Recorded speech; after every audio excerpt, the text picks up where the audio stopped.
তুমি কি জানো মা সীতা কিভাবে গর্ভবতী হয়েছিলেন? কে তাকে গর্ভধারণ করেছিলেন? রাবণ, রাম নাকি লক্ষ্মণ? আর লব ও কুশ কি তার একমাত্র পুত্র ছিল, নাকি অন্যরাও ছিল?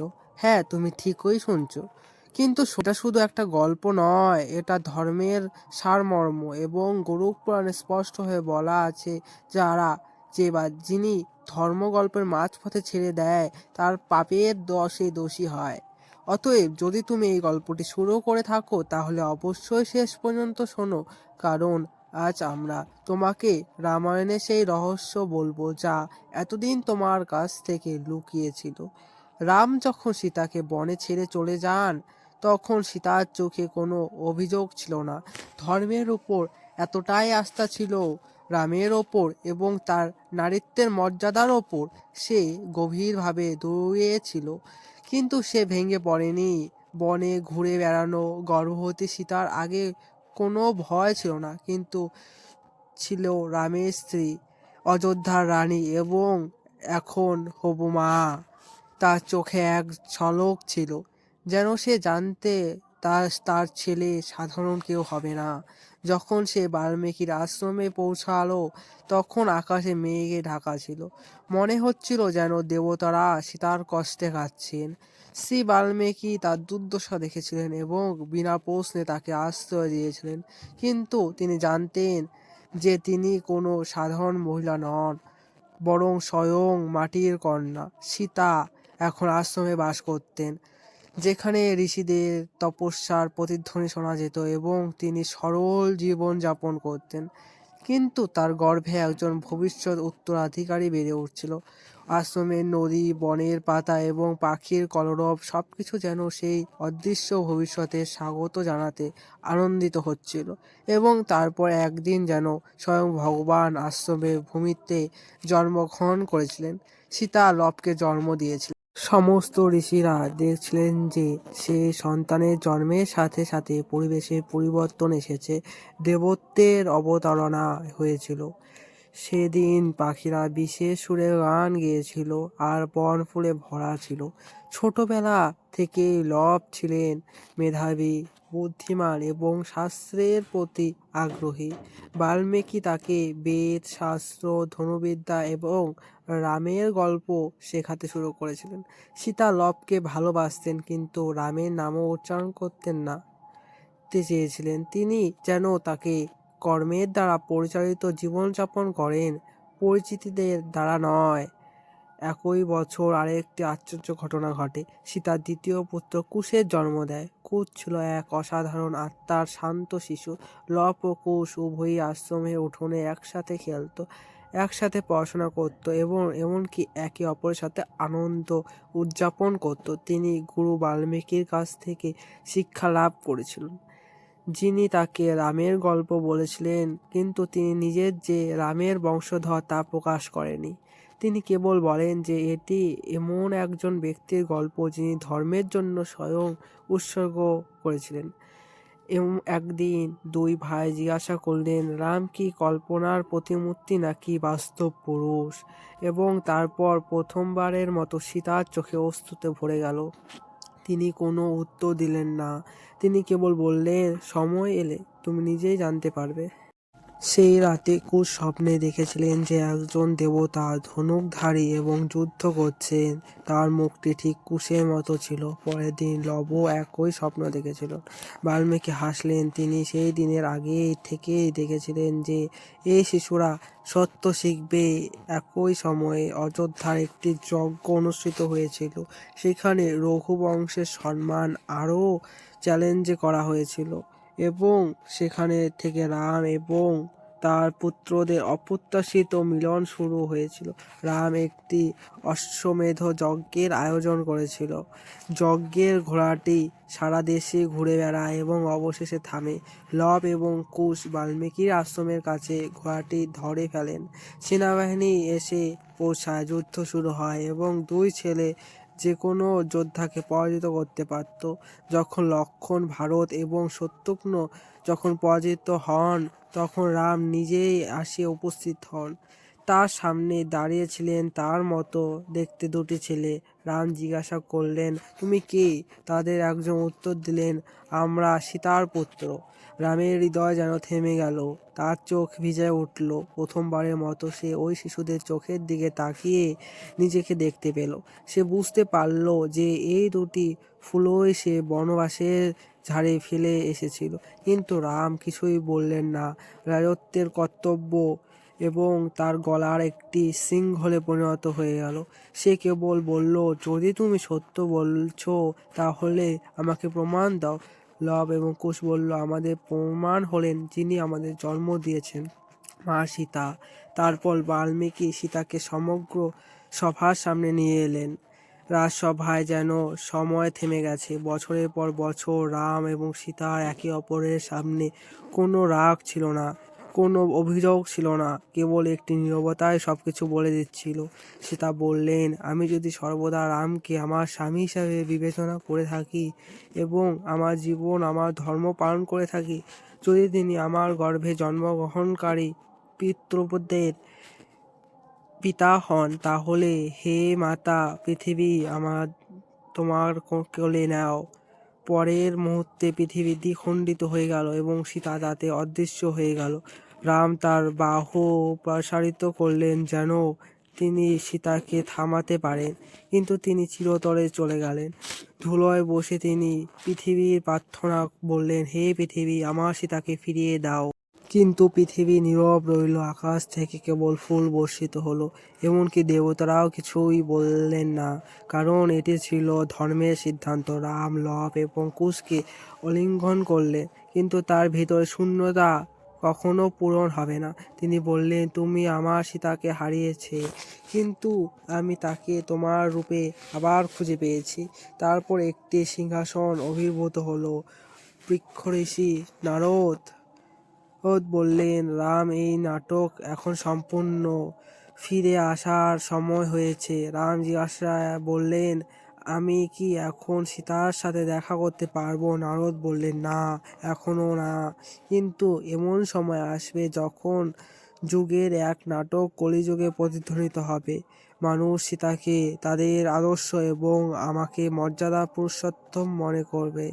রাম বুঝতে পেরেছিলেন যে তিনি কাজ সম্পূর্ণ হয়েছে এবং তিনি জলে নিমজ্জন গ্রহণ করার সিদ্ধান্ত নেন। রাম অযোধ্যার রাজা ভারতের হাতে তুলে দেন।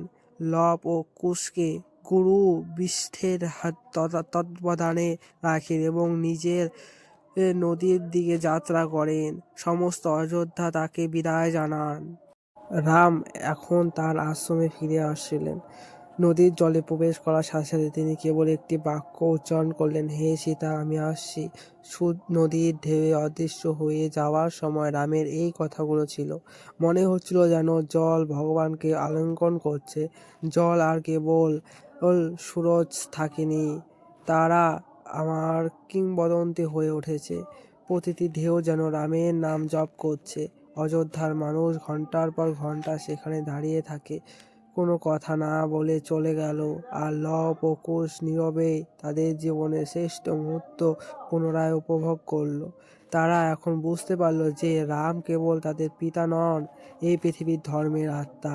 লব ঘোষণা করলেন, আমার পিতা চলে গেছেন, কিন্তু আমরা তার দেখানো পথকে এগিয়ে নিয়ে যাব।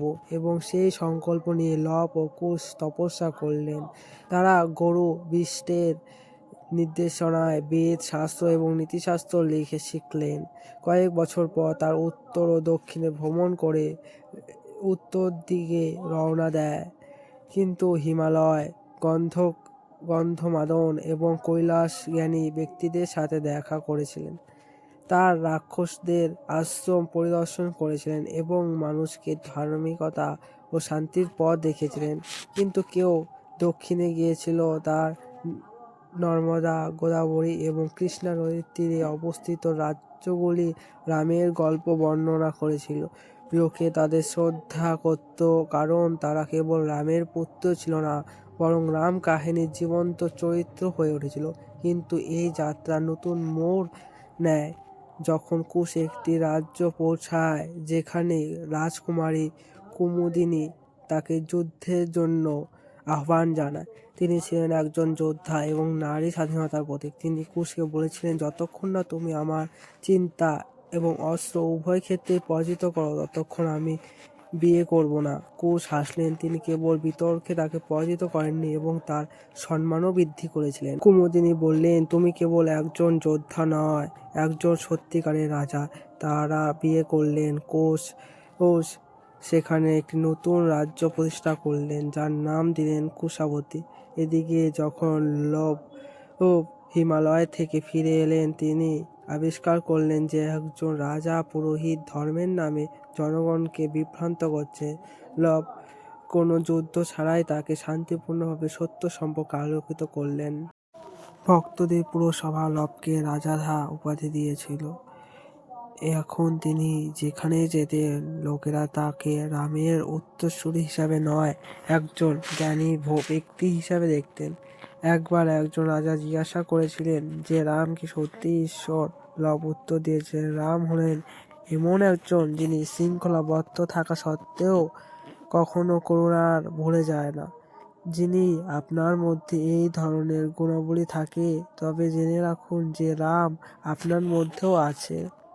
এই কথাগুলো মানুষের মনে অনুপ্রাণিত হয় এবং লব হিমালয়ের পাদদেশে একটি আশ্রম প্রতিষ্ঠা করেন, যেখানে লবপুর শহর, যা বর্তমানে লাহোর নামে পরিচিত, আজও বিদ্যমান।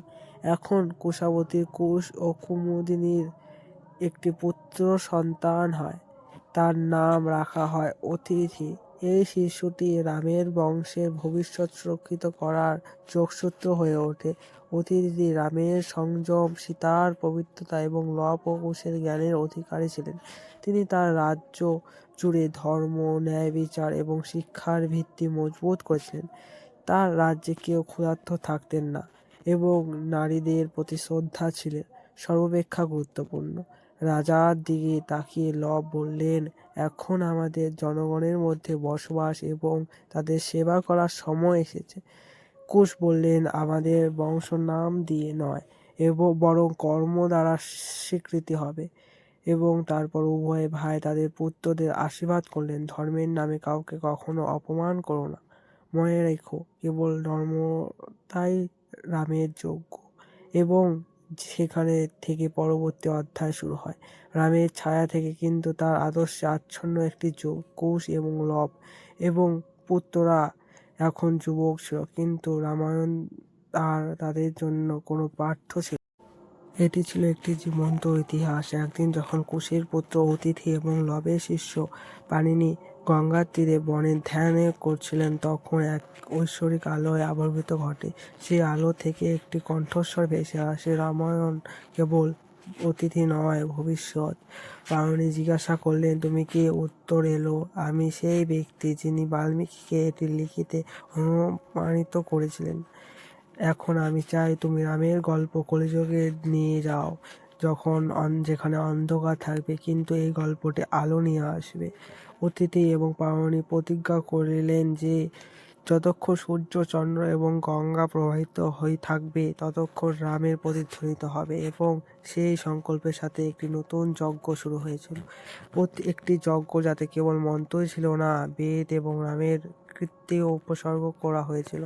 লব, কুশ, অতিথি এবং পাণিনি হাজার হাজার মানুষকে আমন্ত্রণ জানিয়েছিলেন। বেদ পাঠক, ব্যবসায়ী, মহিলা, শিশু সকলকে অংশগ্রহণ করেছিল। ক্ষত্রিয়রাও অংশগ্রহণ করেছিলেন। কিন্তু এটা কোনো সাধারণ যজ্ঞ ছিল না। তার ভেতরে জ্বলন্ত আগুন ছিল, স্মৃতিতে আগুন। প্রতিটি গল্প, প্রতিটি দৃশ্য, প্রতিটি অশ্রু সেই আগুনে নিবেদিত হয়েছিল।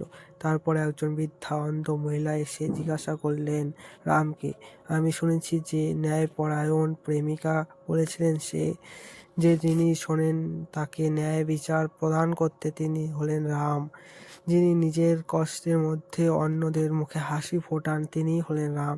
এবং যিনি একজন নারীর মর্যাদা রক্ষার জন্য নিজের রাজ্য ত্যাগ করতেন, তিনিই হলেন রাম। বৃদ্ধা মহিলা কেঁদে উঠলেন, তাই আমি রামকে দেখেছি। প্রতিটি মা যখন তার ছেলের মঙ্গল চান, তখন তিনি রাম কামনা করেন।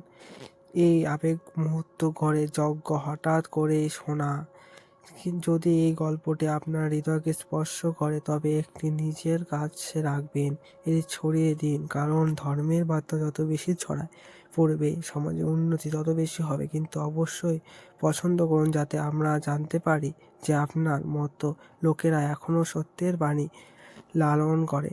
এই গল্পে কোনো অংশ আপনার কাছে সবচেয়ে বেশি আবেগঘন ও মর্মান্তিক লেগেছে তা মন্তব্যে আমাদের জানান এবং চ্যানেলটি সাবস্ক্রাইব করতে ভুলবেন না, কারণ আমরা আপনাদের জন্য আরও এই ধরনের পবিত্র গল্প নিয়ে আসবো। এবং হ্যাঁ, শেয়ার করুন, কারণ এই গল্পটি যদি একজনের কাছে পৌঁছায় তাহলে সেও পুণ্যের অংশ হয়ে উঠবে।